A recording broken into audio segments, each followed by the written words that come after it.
Militer Iran beberapa jam yang lalu menembakkan 2 rudal ke sebuah kapal perang Amerika Serikat, AS, yang mencoba melintasi Selat Hormuz setelah kapal itu diperingatkan terlebih dahulu. Kapal perang yang tidak disebutkan namanya itu terpaksa mundur menjauh dari dekat pelabuhan Jask di Iran pada Senin, 4 Mei 2026, waktu setempat. Kapal itu melarikan diri, menurut kantor berita Fars, yang berafiliasi dengan Korps Garda Revolusi Islam, IRGC.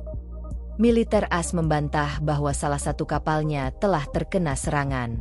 Laporan dari Fars tersebut muncul beberapa jam setelah Kepala Komando Militer Gabungan Iran memperingatkan pasukan AS bahwa mereka akan diserang jika memasuki Selat Hormuz. Mayor Jenderal Ali Abdollahi mengatakan angkatan bersenjata Iran di bawah komandonya akan menjaga dan mengelola keamanan Selat Hormuz dengan sekuat tenaga.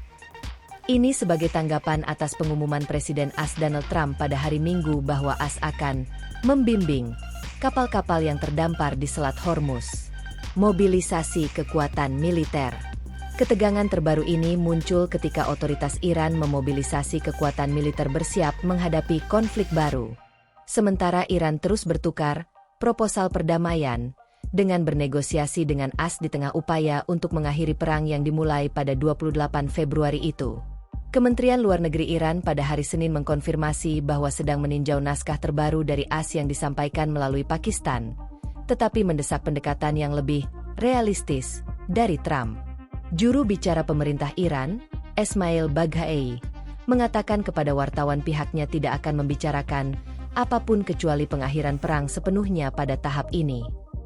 Di sisi lain, otoritas Iran berupaya membangun kembali kemampuan rudal dan drone mereka jika perang kembali pecah. Militer Iran juga menggali kembali pintu masuk pangkalan militer bawah tanah yang dibom AS beberapa waktu lalu. Ini adalah pangkalan yang menyimpan amunisi dan peralatan militer lengkap. Memasuki minggu ke-10 atau lebih dari 1550 jam, pemadaman internet di Iran masih terus diberlakukan oleh pemerintah karena pertimbangan keamanan. Sementara itu, iring-iringan kendaraan bersenjata terus berkeliaran di jalan-jalan Teheran dan kota-kota lainnya di Iran pada malam hari. Para pendukung pemerintah mengadakan demonstrasi di alun-alun kota dan persimpangan kota utama di mana mereka sering memutar nyanyian keagamaan dari pengeras suara dan mengibarkan bendera sambil dikawal oleh kendaraan lapis baja. Kampanye pemerintah Iran untuk menjaga narasi perang tetap aktif di dalam negeri disebut Jan Fada'a, yang berarti seseorang yang siap mengorbankan nyawanya untuk tujuan tersebut.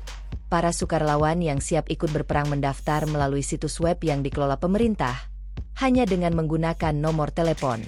Sebuah pesan teks yang dikaitkan dengan pemimpin tertinggi Mojtaba Khamenei bulan lalu menyebut kampanye tersebut sebagai salah satu elemen penting yang berdampak dalam negosiasi dengan musuh.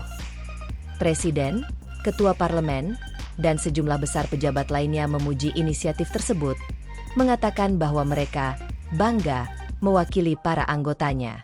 Kepala Kehakiman Gholam Hossein Mohseni Ejei menyebutnya bersejarah. Media pemerintah mengatakan banyak sukarelawan bergabung dan siap berperang mengorbankan nyawa mereka untuk negaranya.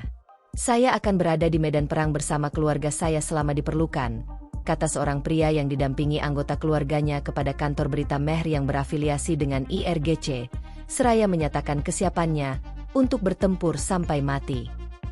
Jan Fada'a menyatakan memiliki lebih dari 31 juta anggota aktif, yang mewakili lebih dari sepertiga populasi Iran, atau lebih dari setengah populasi berusia di atas 12 tahun. Namun, pihak berwenang belum merilis dokumentasi apapun untuk mendukung klaim tersebut, yang muncul beberapa bulan setelah ribuan orang tewas dalam protes nasional pada bulan Januari.